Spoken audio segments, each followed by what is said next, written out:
Well, my first item, everyone already sees. Mark Toner is back in public affairs. I know as a friend and a colleague, we are all very happy to have him back. So let everyone say hi.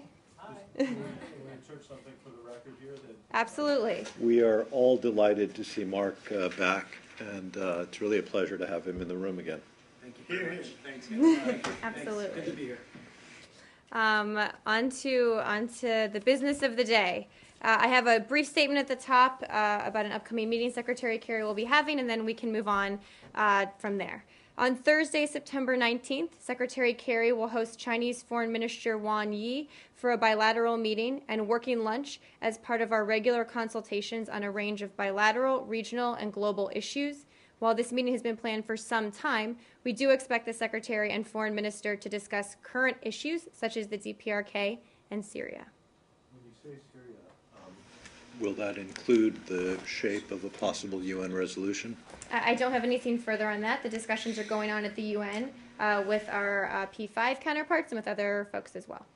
Could you tell us a little bit more about the 6-month time frame? Mm-hmm. How was that arrived at? And it seems sort of ambitious. Or, why is it 6 months? Well, we clearly would not have agreed to a timeline if we didn't believe it was achievable. And you're right, it is an ambitious timeline, but we believe the situation is so serious that action needs to be taken as swiftly as possible on an accelerated timeline to destroy these weapons. What's happening next, I think maybe I should say at the top, is this week, a couple things will be happening, right, the beginning of the timeline. The Syrian government will have to, within the week, give a list of their full chemical weapons stockpile, their whole full program to the OPCW. Within the same time frame, the U.S. and Russia will also be submitting a request to the OPCW to expeditiously, on an accelerated timeline, move forward with destruction of these weapons. The OPCW will be making a decision on that request in the same time frame as well. So while that's all happening with the OPCW in The Hague, there's a UN process going on. I'm sure you all saw the UN report that was released today. We're in consultations with our colleagues on the Security Council about a resolution and tabling text at the appropriate point. So those are the next sort of parts of the time frame. But you're right, there is a broader time frame that is ambitious, but we believe is important to work towards because the situation is so serious. Did somebody come up with that 6 months, or is it just Well, it was something that was arbitrary, agreed to between the U.S. and the Russian delegations in Geneva. So it was part of the discussions, the broad discussions about how to move forward with this agreement. On the list, how are we going to know that that is a complete list? Mm-hmm. Well, I would say a couple things. Clearly, this is going to be the first example of the intentions of the Syrian regime, how serious they are. So we hope that it will be a complete listing of their... Well, we have an assessment of the Syrian regime stockpile. We and the Russians agreed to an assessment of the size of the Syrian regime stockpile. So we know what our information says about that, and we will take a look at their submission when they actually submit it to the OPCW. Are you confident that your assessment captures the entire universe of Syrian chemical weapons? Well, we, as everyone knows, have ways to monitor their chemical weapons stockpile, and we have an assessment that our intelligence community has put together about the size and scale of the weapons. We'll take a look at what the Syrians come to us with.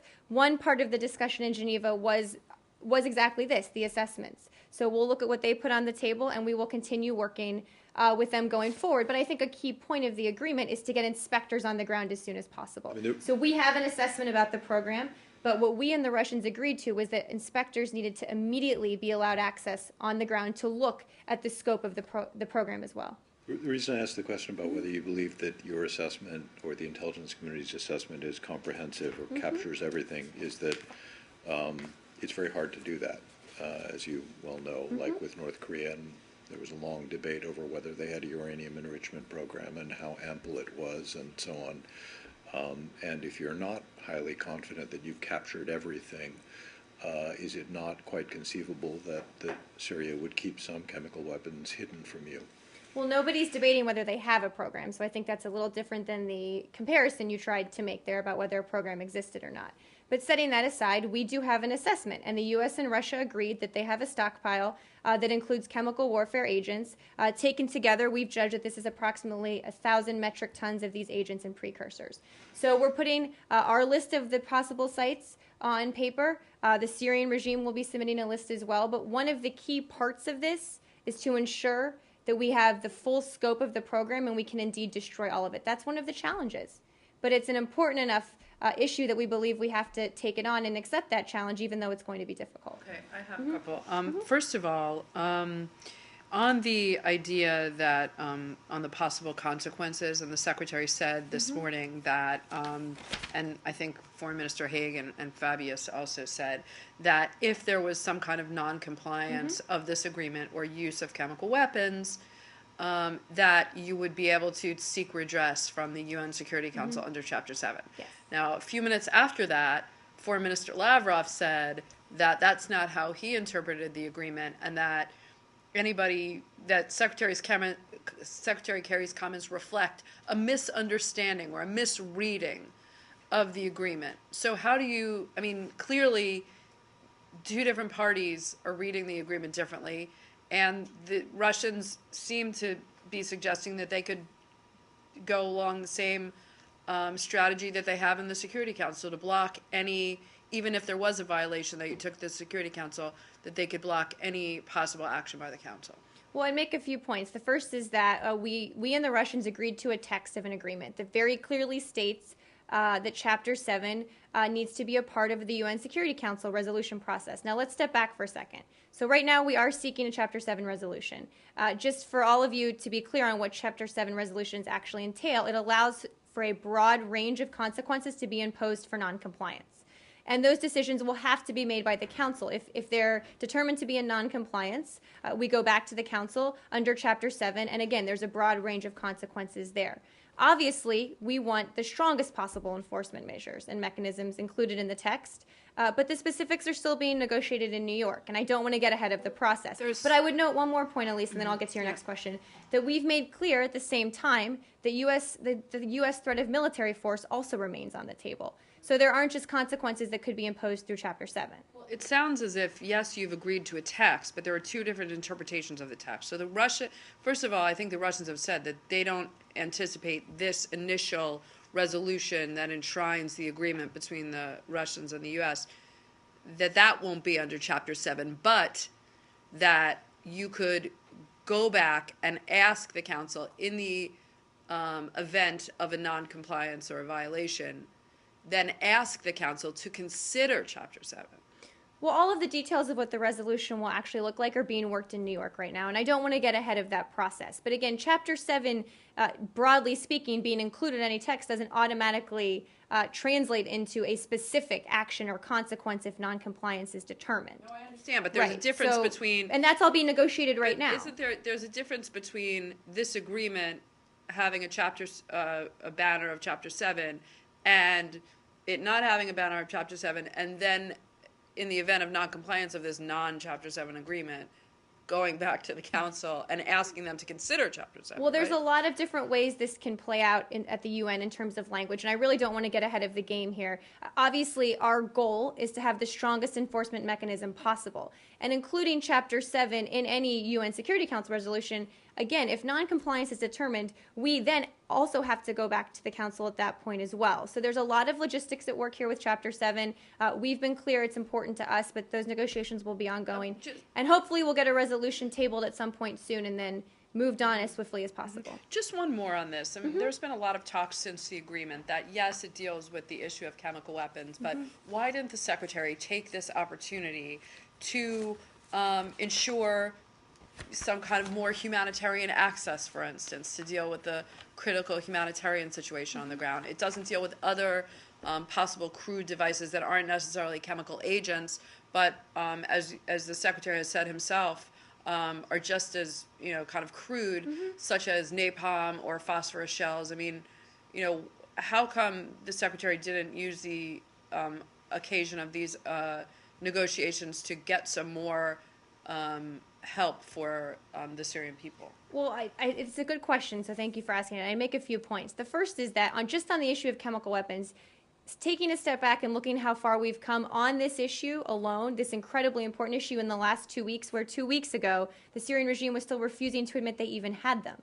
The Russians were refusing to admit that they had them, and that we were at a place where we were the ones telling the Syrians that they needed to step up to the plate here. Fast forward 2 weeks, we have an agreement with the Russians and a way to move forward with a timeline to destroy this entire stockpile, so it can never be used again to brutalize the Syrian people. So that broader context, I think, is important. The overall situation in Syria remains very violent and, of course, horrible. That's why we've increased our humanitarian aid. We will continue to do so. We've increased our support to the military and civilian opposition. We will continue to do that as well. So this was an important thing for us to do to get a path forward to destroy these chemical weapons, because they'd been used so brutally on August 21st. At the same time, we believe that we have to keep working for a political solution, because all those other issues you ask about are what will be handled by a political solution through a Geneva II process to ultimately end the suffering of the Syrian people. So we remain committed to that, and I would note that if we do have success with the Russians on this, it could pave the way for more success on the Geneva II proposal. Well, I'm not talking necessarily about the Geneva II proposal. I'm talking about two specific things. First of all, this agreement does not, I mean, while you had the Syrians in a negotiating mood and they were agreeing to this chemical, this is the only, you know, it is true that the Syrians did agree to this, but this is the only thing they've agreed to, this agreement.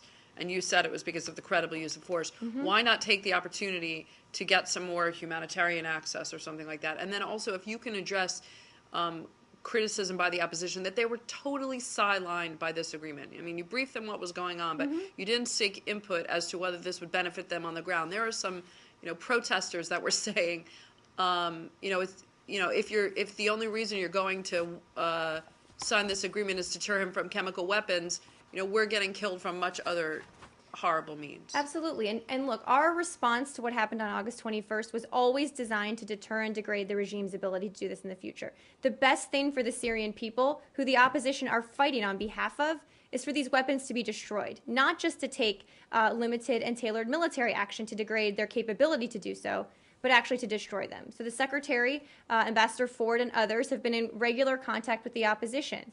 But I think people should not look at this in a vacuum, right? We have this very important framework agreement that we laid out in Geneva that addresses an incredibly important issue, the use of CW. But we are also, at the same time, working very hard to get to a Geneva II process, to end the overall bloodshed, which, as you mentioned, is horrific in and of itself.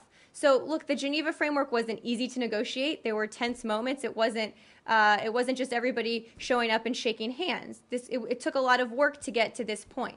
So we'll keep doing that, work on these other issues as well. But we believed this needed to be focused on CW specifically because it was so hard and because there had been this incident on August 21st. Mary, could you explain to us or remind us in what context was the reference to Chapter 7 made in the agreement?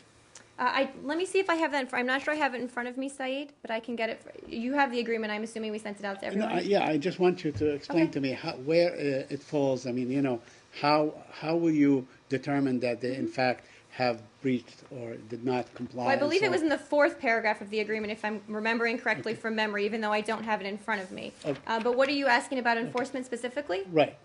Okay. What specifically about enforcement are you asking?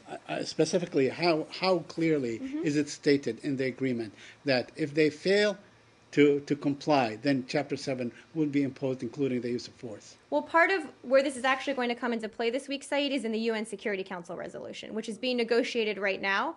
I'll get you the exact text. Again, I think it was very high up in the framework agreement, and it was very significant that it was included. I'm sorry I don't have the exact text in front of me. No. But I think what will be important is the negotiations going on at the UN and our commitment to getting the strongest enforcement mechanism possible. But let's be clear here, the onus is on the Syrian regime. This isn't about the U.S., this isn't about Russia, this isn't about the U.S.-Russian relationship.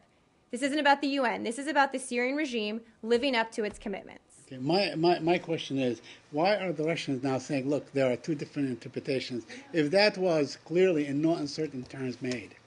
I'm not going to parse what people have said, Saeed. I'm just not going to do it. I'm going to refer to a framework agreement we worked very hard to get in Geneva, and we're going to see what happens at the UN and the OPCW this week.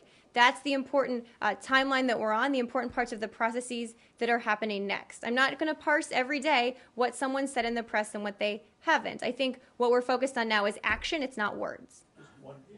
If we can stick with the words for a moment, I think it goes to your point. You're right that it's in the fourth, paragraph. Your Look at memory that. is Look at my memory. is good, and it says that should there be non-compliance, the UN Security Council should impose measures under Chapter 7 of the UN Charter. Just so we're And I clear. appreciate you. Thank you, because I don't have it in front of me. Yeah, you don't believe should means will or must. It is not a certainty that the UN Security Council would do so. It's just something that you've agreed they should, but you don't Which believe is an it's- important agreement. And Yeah, I really get the that. place But for it's- that is in a Security Council Right, resolution. but should, in your mind, doesn't mean will or must or shall. It's not automatic that the Security Council will do so from your point of view. I don't want to further parse that. I don't think it's not automatic. You're right. I think the appropriate venue to address Chapter 7 is in the UN Security Council resolution. But I would note that it's important that we and the Russians both agreed that consequences should, which I think actually is a strong word, it's not a word without meaning, should be imposed under Chapter 7. What those consequences look like, as I've said, there's a broad range of them under Chapter 7. I don't even want to start getting ahead of the ballgame there in terms of what that might look like. Thank you for reading that, too. I appreciate that. That's very clear. But do you feel that the Russians have taken the first opportunity to say, now, wait a minute, we don't really understand it this way? Saeed, I think what we saw coming out of Geneva was a strong agreement, an agreement that a lot of people thought was impossible, that lays out a specific timeline, a specific framework, goals we want to hit to destroy the Syrian chemical weapons program. The day-to-day political horse race and what's out in the news and who's saying what, we're just not going to engage in that. What we're focused on is the work that's going on in The Hague and in New York right now. Okay, as far as storages and depots and so on are concerned, do you believe that the Russians can actually, did they offer to help you say where they are, because they likely know where these places are? Well, we feel like we have a good assessment of where they are. We feel like, again, we have an assessment of what the stockpile looks like. In our view, there are probably approximately 45 sites associated with Syria's chemical weapons program. But again, part of this process is taking our assessment, seeing what they submit to the OPCW, and we obviously looking at what the Russians have as well, and coming up with a comprehensive listing of where these sites are. That's one key part of this puzzle that needs to happen, and that's one of the first parts that actually will happen as we move forward with the OPCW. Yesterday, the former deputy of the CIA director, Mr. Morell, was saying that... A fellow Ohioan, also from my home state. Great. Yeah. He was saying that the most effective forces, in essence, that's what he was saying, the most effective forces on the ground were Jabhat al-Nusra and Ahrar al-Sham, who are really Qaeda affiliates. Are you concerned that, let's say, in places like Aleppo, where there's apparently some stockpiles of these chemical weapons, and where they have actually a great deal of authority, Jabhat al-Nusra and Ahrar al-Sham, are you concerned that some of these sites might fall under their control, especially now that they are racing for time? Well, we at this point assess that Syria's CW stockpiles are under the control of the regime. So let me put that out at the front. Obviously, we've long been concerned about extremist elements within parts of the opposition. That's why we don't work with them. We have very stringent vetting in place when we support the moderate opposition to make sure what we're sending to them gets in the right hands. So obviously this is something we're concerned about. And one of the things that will be happening as we go forward in this process is we will continue assessing the situation. This isn't a static assessment. We have ways to monitor Syria's CW program. We will do so. And as new information comes in, we will update our assessment and work with Russia and the OPCW and the UN to make sure we have a complete catalog of what they actually have. And lastly, how do you expect the report that is coming out today to impact the agreement that you had with Russia? Well, I know it's just coming out, and I think Ambassador Power will be making comments shortly, so I would clearly defer to her. From what I've heard just before I came out to the podium, I understand that it underscores, obviously, that chemical weapons were used, including sarin, which is something we've talked about a lot in here. And I think it will just underscore to the international community that yet another voice has gone on the ground and looked at the evidence and said chemical weapons were used here. It just underscores what we already know, and I think makes the case even stronger, quite frankly, at the UN. Yes. Will this plan deal with the biological weapons that the Syrian regime has? It's my understanding this is chemical weapons focused, but I can check and see if any of that might be a part of it. I don't believe that they are. I just don't know the full scale of that And issue. you're not worried about the biological weapons? Well, we're worried about every possible bad weapon that could be used on the ground by the Syrian regime. I know this agreement is specifically on chemical weapons. I just, quite frankly, don't know what the scope of the other issue would be on the ground. And when do you expect a vote on a resolution at the UN Security Council? Well, we're working on text right now with the UK and France. We'll be working with the P5 throughout the week to table a text. Just in terms of timing, they'll be working throughout the week. We expect an OPCW decision on our request for an expedited process first, even though they'll be working in tandem, and then hopefully a Security Council vote very shortly after. Of course, as swiftly as possible, as we always say, but no specific timing to outline. And have you felt that the opposition and some Arab states are disappointed from the U.S. after the agreement with Russia on the chemical weapons? Well, I think what we've made clear to everybody is that the reason we need to deter the regime's ability from using these weapons in the future isn't just because of the Syrian people. It's because they threaten the entire region and the entire world community. So eliminating these weapons would be good not just for the Syrian people, but for our friends and allies and partners in the region too. So we'll continue having those discussions. The Secretary, as you know, met today in Paris with the French, British, and Turkish foreign ministers to discuss exactly this issue. Do you have any readout for his meeting with Saud al-Faisal, the Saudi foreign minister? I do not have any additional readouts for you. If we have them from the traveling party, I can send them around to the bullpen afterwards. And They're on their way back to Washington now. Any reaction on I'll the get to government, the Syrian government? They appointed a new prime minister. The opposition did. Yeah. Yes, I do have a response. Just give me 1 second.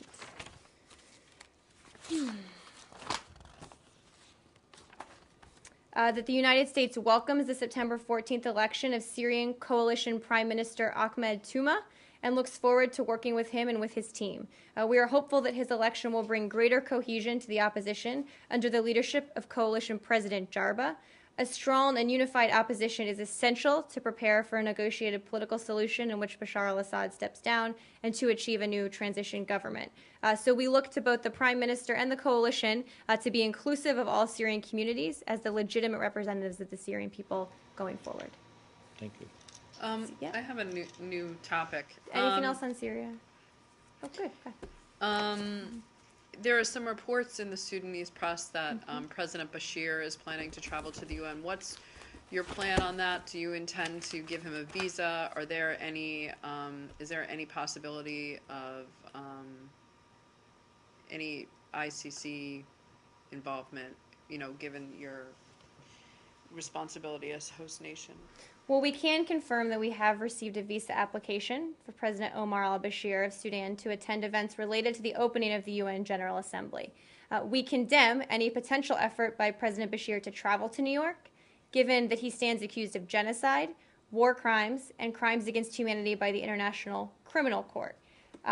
We would say that before presenting himself to UN headquarters, President Bashir should present himself to the ICC in The Hague to answer for the crimes of which he's been accused. I would obviously refer you to the government of Sudan for more details about his potential travel. But what about granting him a visa? I mean, I know it's your responsibility as host nation to generally provide visas, but that's not 100%, like you're not 100% required to provide him a visa, is Well, that right? I obviously can't discuss specific details of individual visa cases. In terms of our requirements as the host country, I'm happy to take the question and ask our legal folks what our requirements are and then get back to you with those details. Do you anticipate him traveling to New York if that's his desire? I don't want to get ahead of where we are here. I don't want to make a prediction. I know that we've received a visa application, and again, we would condemn any effort by him to do so.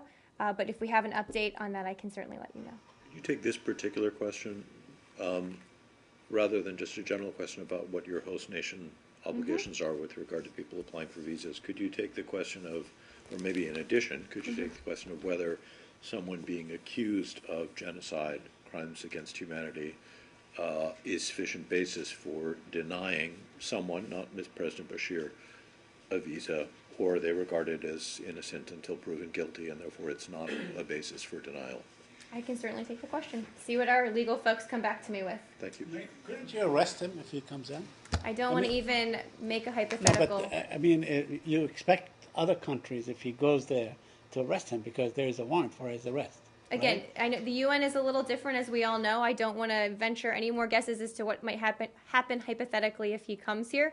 Clearly, we have a visa application right now, and would condemn any potential travel by him. But I just don't have anything further than that. There is a visa application. He applied for a Correct. visa. Yes, I can confirm that we've received one. Can we go back to Syria? We can.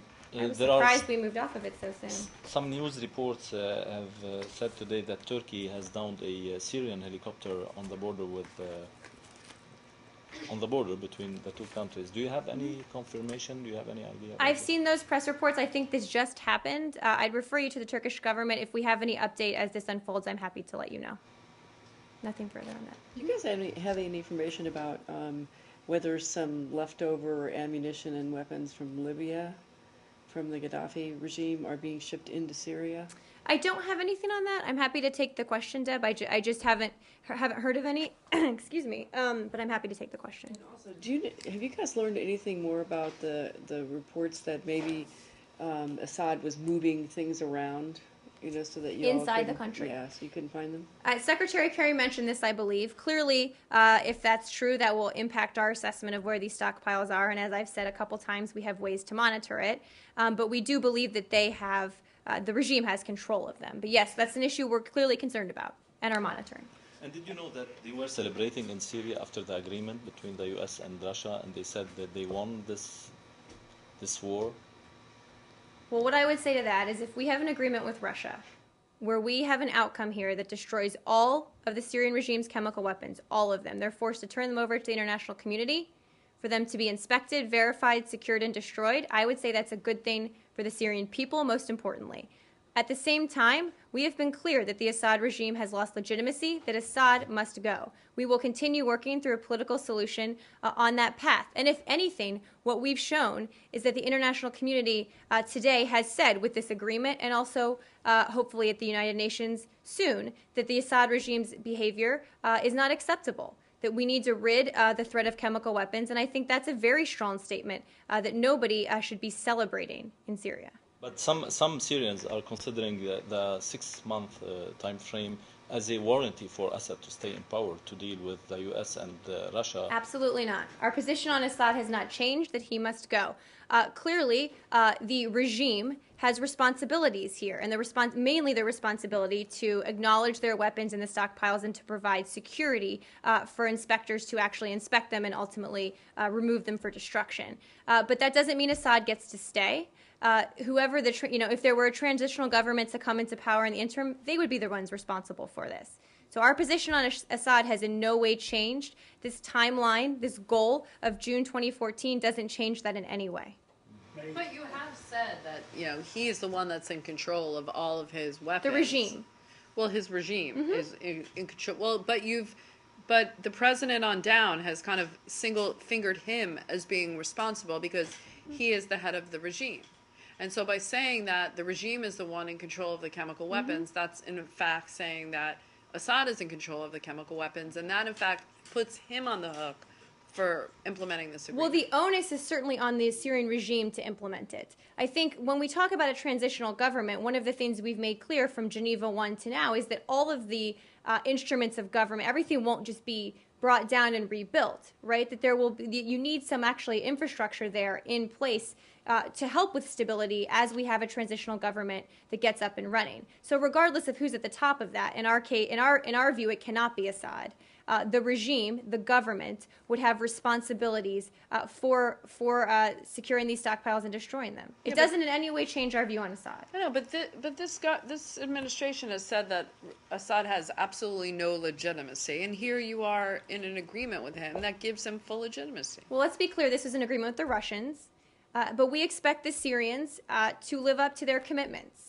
And the onus is really on them. And we will both hold, the international community will hold the Syrians to account, but the international community will also be looking to Russia for them to hold the Syrians account as we move forward with this agreement. And the fact remains that the regime will have some responsibilities here. In view of the changing leadership among the opposition and the potentiality for Additional leadership, not changing. okay, I mean, Jarba's still there. okay, and Not going anywhere. as relates to the potentiality for a Geneva II or Mm-hmm. a peace conference and so on, are you making headways in terms of having first who will represent that opposition, and second that the opposition is becoming more coherent as to be represented? At this Absolutely. We conference? believe the opposition is becoming more coherent. I think I just mentioned that the election of the prime minister speaks to that. Also, Secretary Kerry and Foreign Minister Lavrov and Special Representative Brahimi will be meeting, as they announced, on the sidelines of UNGA to talk about Geneva II and also the chemical weapons issue. So we feel that if we can make progress here, working with the Russians in the UN, the same people we're working with on Geneva II, that can hopefully translate into more progress on Geneva II as well. So to what do you attribute these really strong, adamant statement by Salim Idris, the head of the Free Syrian Army, who was saying that we will not go to the negotiations, we will not participate, no, and so on. To what do you attribute that? Well, I'm not sure exactly what statements you're referring to, Saeed, so I don't want to parse them. But On one of the Arabic channels, okay, actually, well, I haven't seen those say specific statements. we will not participate. We will not. We don't trust. And none of the sort of the stuff that you need to negotiate a Well, settlement. clearly, one of the things we've been focused on is determining the right participants and getting everybody to the table at Geneva II. We have no illusions that that's hard and very difficult. We're just not under any illusions about how difficult this process is. But that doesn't mean we shouldn't keep working towards it. And indeed, if we can make progress here working with the Russians and the UN, and the opposition can see that we're making progress on the chemical weapons issues, we hope that can translate into more progress on the political front as well. Yes. You did say a minute ago that removing chemical weapons would in fact be a good thing for the Syrian people, but that does seem to conflict with what the opposition has been expressing in terms of fears that removing chemical weapons might cause the regime to double down on conventional weapons and use them to an even greater extent that they are now. So how do you guys explain to the Syrian people that I know that removing chemical weapons is sort of something that's happening apart from an operation with direct benefit to the Syrian people, but how do you explain to them, and what's the rationale for saying this will actually benefit you and make you, as a people, safer? Well, I think it's clear that if we don't take steps to deter and degrade the Assad regime's ability to use these weapons, they will use them again. That we will have given them a green light to do so. That's what we said when we first proposed military action and went to Congress to get authorization for it. And we can't let that happen. That's unacceptable. So what we said was if we had a diplomatic door to walk through, which we had in Geneva, that we were under an obligation to do so, to see if there was a diplomatic way to get these awful, horrible weapons that have been used in Syria destroyed. That doesn't take away the urgency, let me be clear, about getting a political solution to this conflict and continuing to support the opposition in their fight against the regime, because you're right, there's terrible atrocities going on with conventional weapons as well. So we're going to keep working both paths at the same time, but where we had an opening to destroy a huge, massive stockpile of really terrible weapons, we had an obligation to try to do that, and that's exactly what we're doing right now. I think that you still have the same leverage with the opposition as you had before the agreement with the Russians? Well, obviously, we work very closely with the opposition on a daily basis. Secretary Kerry's kept them updated throughout Geneva. Ambassador Ford and others talk to them routinely. So we will continue to support them. We've increased our support to them, and we'll continue to do so. So I think that should speak for itself, quite frankly. But they do say that they feel completely sidelined by this agreement. Well, I'm not going to speak for the opposition. I can just speak for what we've done, which is keep them informed, been in contact with them, increased our support to them, and that underscore the fact, I should underscore again, that if there's noncompliance, if we don't get the results at the end of the day that this agreement lays out, that the threat of military action indeed still very much is on the table. Can you tell us if actually the opposition was kept abreast or advised of what was going on at any time during these negotiations? Well, I believe in my briefing on Friday, I read out calls that the Secretary had with both Idris and Jarba. I believe that was Friday. All the days again are running together, updating them on the process. Ambassador Ford, who was in Geneva, and others have been in routine contact with them during the negotiations as well. You left the military option on the table, but do you think the Syrian regime will take the administration and the U.S. seriously? Well, next let's just time. remember the only reason we're at this point today where the Syrian regime has even agreed to accede to the CWC, has agreed within a week to put its chemical weapons stockpile on the table, is because of the threat of military action that we put in a very real way on the table a few weeks ago.